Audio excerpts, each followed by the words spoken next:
How you doing? Back in the shop again. Today we have kind of a little project. This is going to be something that I'm doing as a thank you for one of my subscribers. So this is a project that I'm going to be doing and be sending out to Jack. So Jack, if you're out there watching, hope you enjoy it. So basically what we're going to be doing is we're going to be making a cutting board. I figure, I have a wood channel, I also have a food channel. What's better than making a cutting board, right? So basically I'll show you what I got and we'll go from there.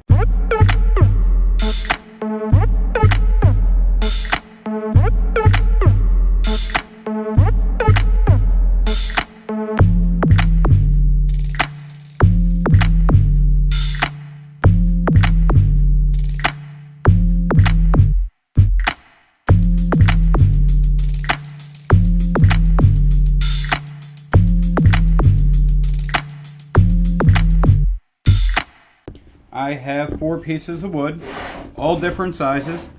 I have some 4/4, some 5/4, some 6/4. So this is a nice piece of cherry that I have, nice piece of walnut, a piece of hard maple, and I also have a piece of Purpleheart. So all these are going to be basically cut down, stacked up, and they are going to be glued up and then finished. So what we're going to do first is we are going to take our wood, we're going to run it through so that we can get square edges on it, then we're going to rip them down to the size we want, and then we'll get ready to stack them up and glue them.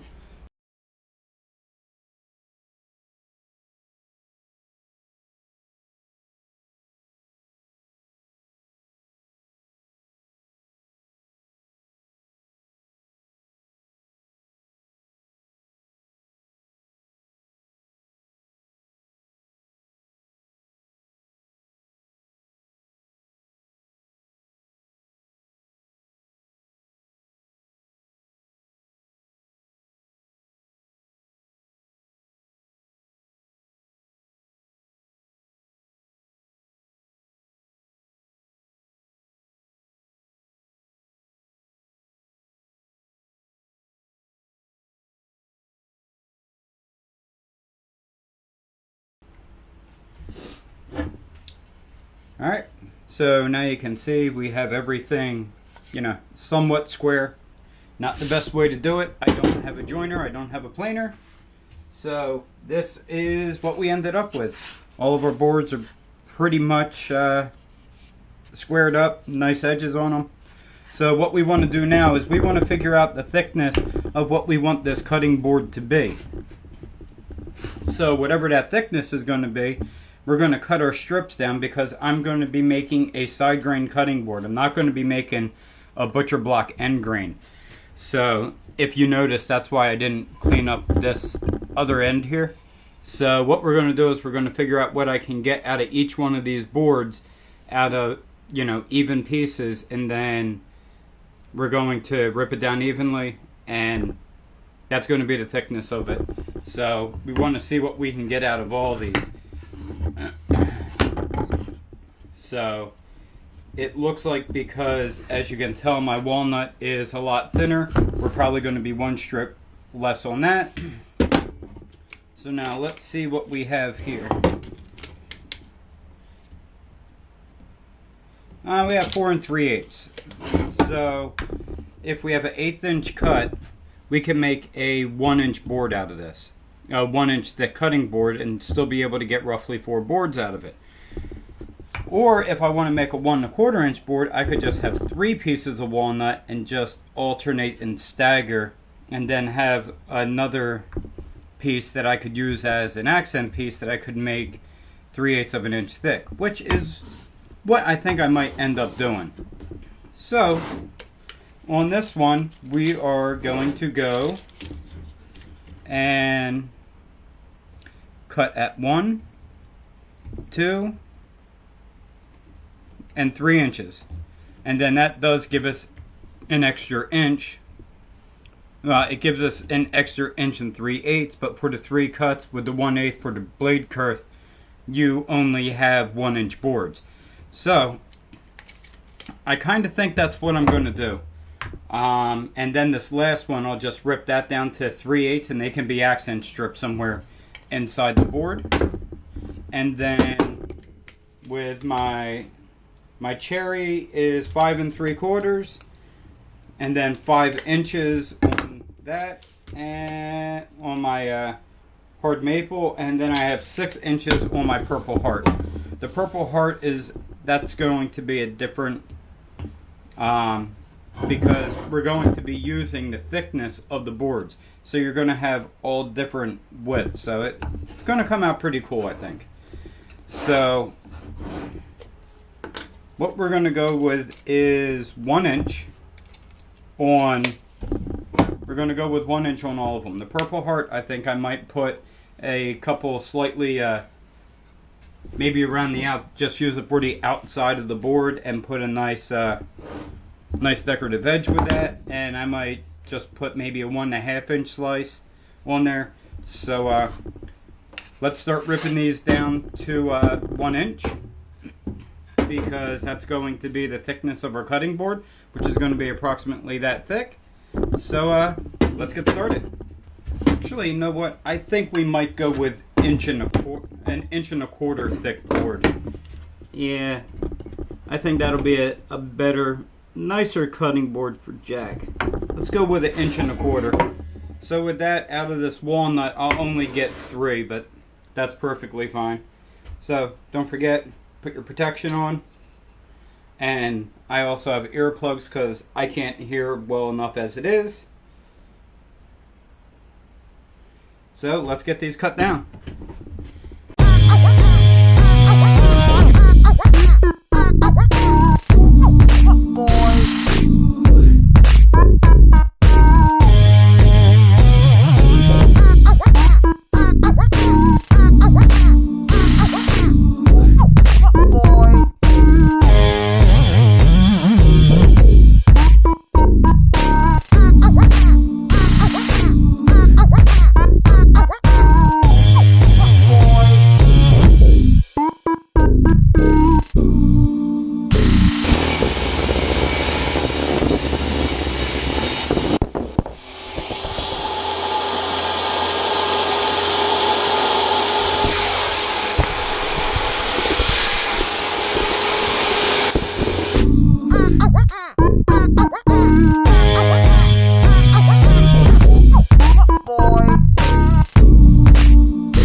So now you can see this is going to be the height of our board, because we're going to be making the side grain board. So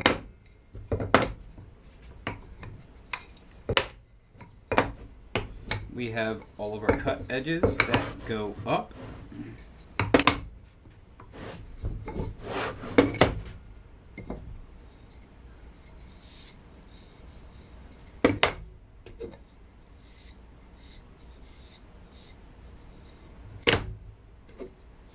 I will say I love working with walnut. So now this is in essence the cutting board per se. So what we want to do is we want to make a little bit of a design with it.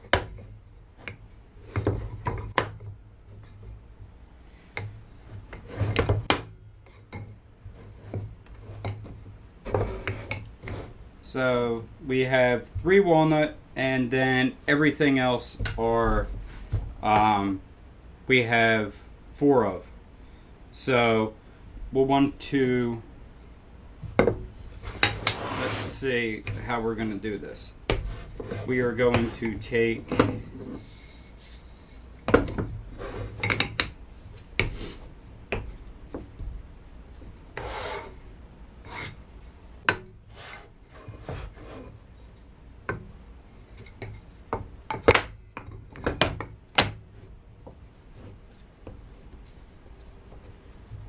We have 1, 2, 3, 4, 5, 6, 7, 8, 9, 10. We have 11 boards. So we take these out, and we put these together, and they're all alternated.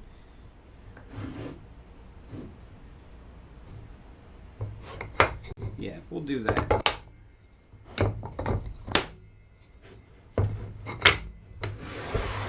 There you go. That would be the design for our cutting board. And as you can see, they're all a little bit uneven. I mean, saw doesn't, you know, do the best at it, but you know, that's basically what we're gonna have. So, you know, I mean, if I wanted to, I could also put, you know, this little strip somewhere in the middle if I wanted to.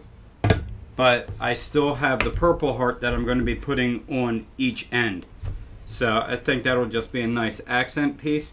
Then once we get done, this will all get glued up. And then once it gets glued up, the whole thing, sand the whole thing down. I'll probably have to go over it with a hand plane. Like I said, I don't have a planer. So I'm going to have to go over it with a hand plane, get it all flat. And then I might put some little holes in it, square up all the edges, and then our cutting board would be ready at that point. So let me get this Purpleheart cut and see what we got. So I'm going to leave these in order, so that way we can just stack them back up again. Set them off to the side. I do notice that the one board that coming from the mill had a little bit of snipe on the one end, so I'm probably going to have to run that through my saw and just clean it up a little bit. So now this is going to be nice because it's going to be a big accent piece on the end, so I think it's going to look pretty good.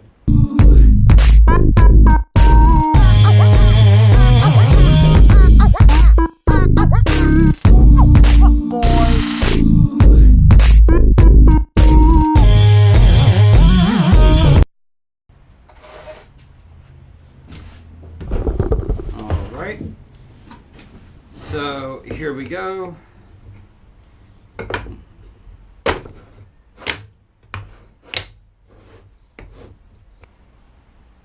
And these, I want to reverse these on the outside because what I want is I want cherry, maple, walnut, cherry, maple, walnut.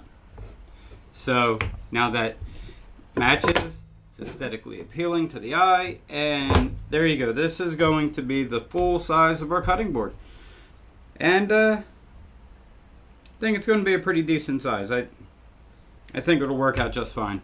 So next thing I got to do is I got to get all this stuff glued up.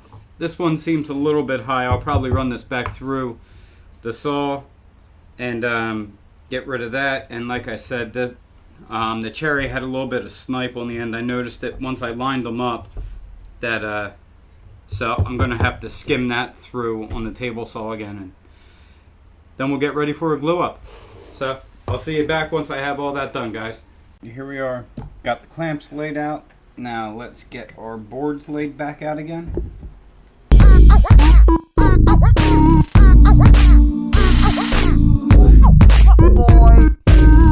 So there you go. I think this is going to be what we're going for. After it gets done, you know, it gets clamped up, everything will be nice and tight.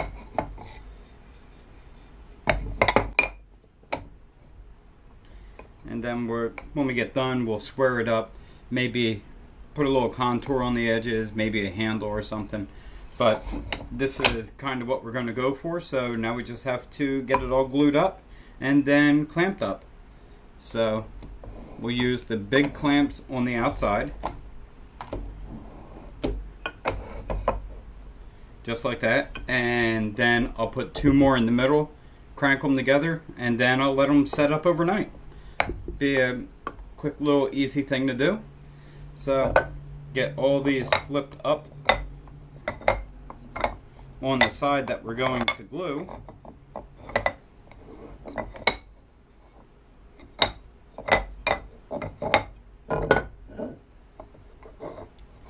Then we'll get all the glue on them and put them together, clamp them. So for this one, I'm going to be using Titebond 3 because Titebond 3 it's also cutting board cutting board compatible, and it is also waterproof, not water resistant like Type-On 2.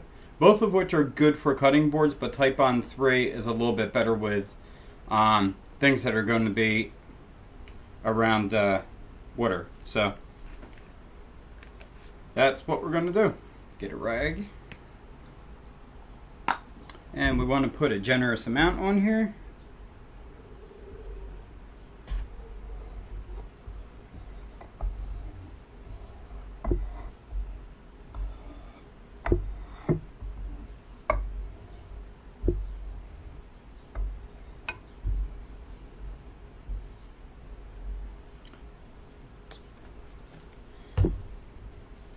Now I'm just going to start by grabbing them all and smearing out the glue.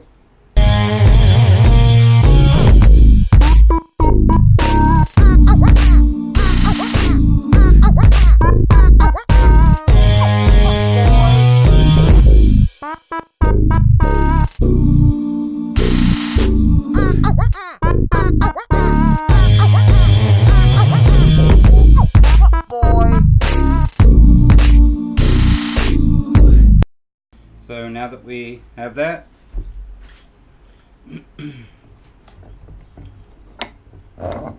okay, just go ahead, flip them down.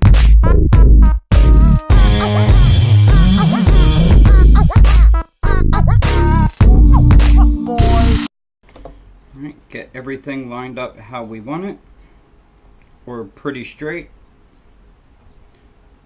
Like I said, I'm going to be trimming all this anyway after we get it glued up.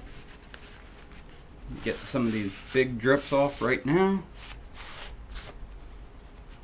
really too worried about it because I have a lot of sanding to do once this gets done. So go ahead, push your clamps up, and now we tighten them up. I'm going to try and tighten them evenly. You can see I have glue coming out of every one of the seams, so that's good for me. And it's the whole length of the seam, which is also very good for me. Cleanup is not good for me. I can also go back and use a scraper at the end, but like I said, I'm going to be sanding all this off, so I'm not worried about it because I want to bring it all down to thickness.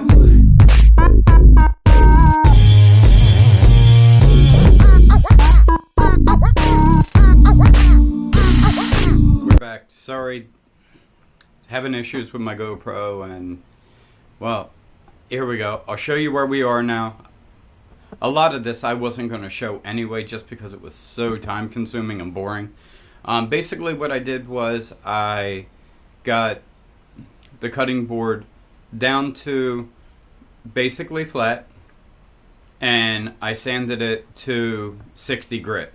And because there was a little bit of an issue with the glue up, some of the boards were a little uneven on the end, and to sand all that out, since I don't have a planer, I thought it would be better to put a little bit of a design on the end. So I'll show you what we got. What we have is, we now have our cutting board. It's sanded on the top and bottom. It's only down to, right now it's only down to 60 grit. I'm going to be taking this up to 320, gradually stepping up. But what I want to do is make it a little bit more square, because I knew I was going to have to trim the Purpleheart anyway. So what I'm going to be doing is, since it's about 14.5 inches this way, it's going to be about 14.5 inches this way. So I'm just going to take a 1/4 inch off each side, and then after that we're going to finish sanding it.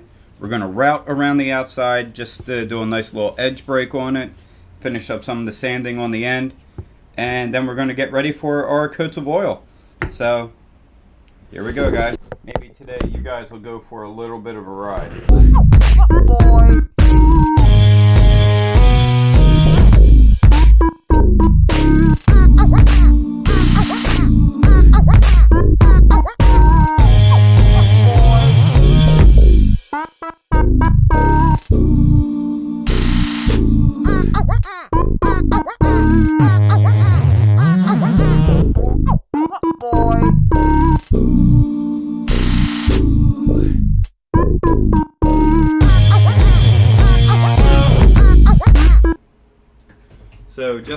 guys know, I already put water on this so I could raise the grain, so that way I could break up the fibers that'll get released, so that way when Jack gets this cutting board and he washes it for the first time, it doesn't get rough and he doesn't say, wow, what happened?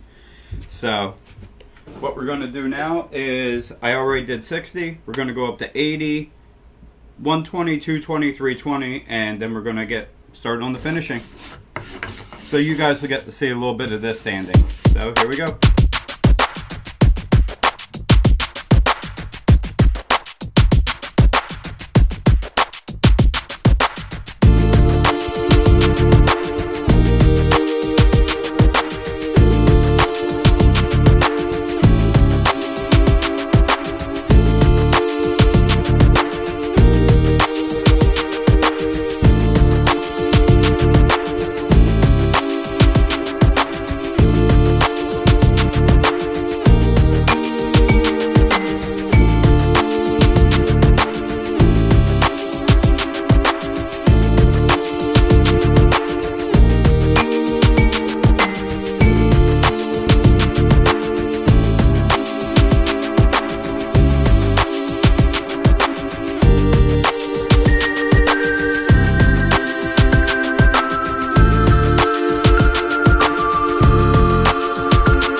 Alright, here we are, guys. We're back. I have it blocked up under a couple little, actually the strips that I cut off the side. So this is probably the best part of any woodworking project anybody has ever made and will make, is putting the finish on, especially cutting boards. Let me tell you how satisfying this is. And I think you'll understand once I start putting the finish on why. Basically what I'm just using basic mineral oil. You can get it at your ShopRite, Walgreens, CVS. You can get it basically anywhere. It's probably in the stomach department because they use it as a laxative. But don't worry, it is the same exact thing that's in butcher block stuff. So I am going to be putting the butcher block stuff on top of this just because that has beeswax in it and you can kind of get a harder surface on it and a little bit more resistant. So here we go. You ready, guys?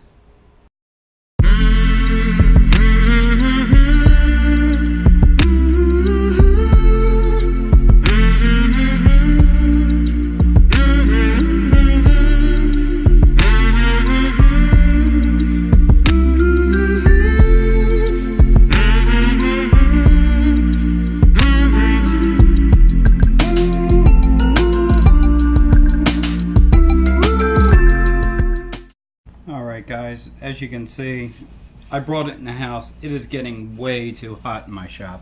So what I'm going to do now is I wiped all the excess mineral oil off. I got to wipe it off of this side now. Wiped it off of the back, so just going to grab this. You can actually avoid this step. I mean, you don't really have to do this, but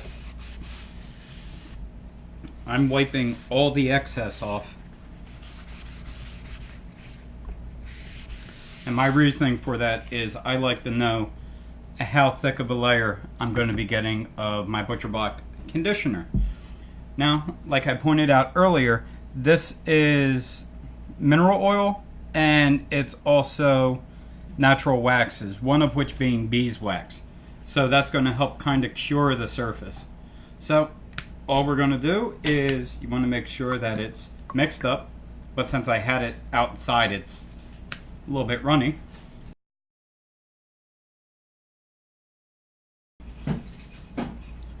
So as you can see, as I work this with my hand, it kind of gets a little bit, the viscosity gets thinner. And that's because I'm warming up the beeswax that's in it.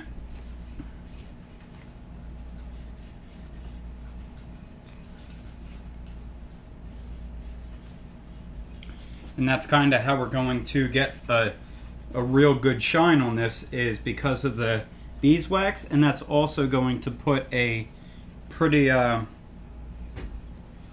good coating on the outside. So I want to wait for probably about 10-15 minutes.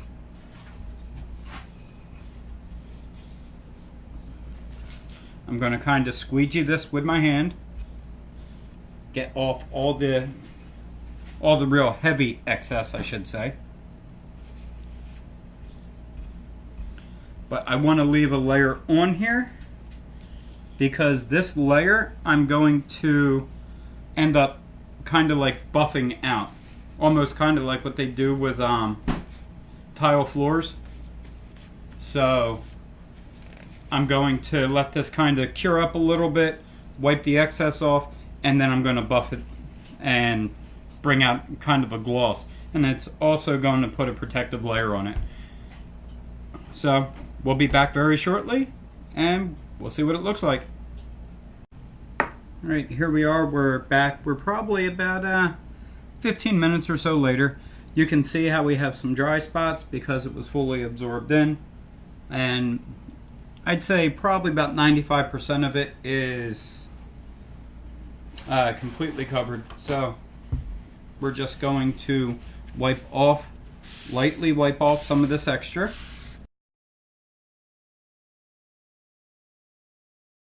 Now what I'm going to do is I'm basically going to buff this out to bring up a little bit of a shine, but we're going to have to wait for just a little bit and kind of let it cure up, and then we'll be back.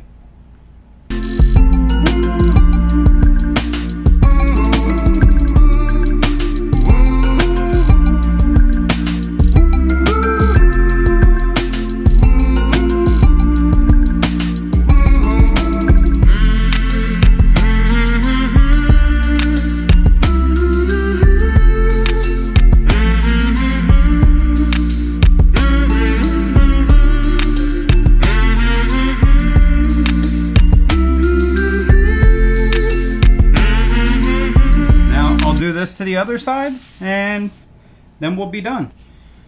Alright, well, there we go. Now you have that nice shine to it. There you go, guys. I hope you guys enjoyed this video. I know it took a little while, but hope you guys enjoyed. Don't forget, like, comment, and subscribe. You know, you're going to be seeing more videos like this. If you like them, let me know. If you don't like them, let me know down in the comments. And don't forget, guys, get out in your wood shop and make stuff. See you later, guys.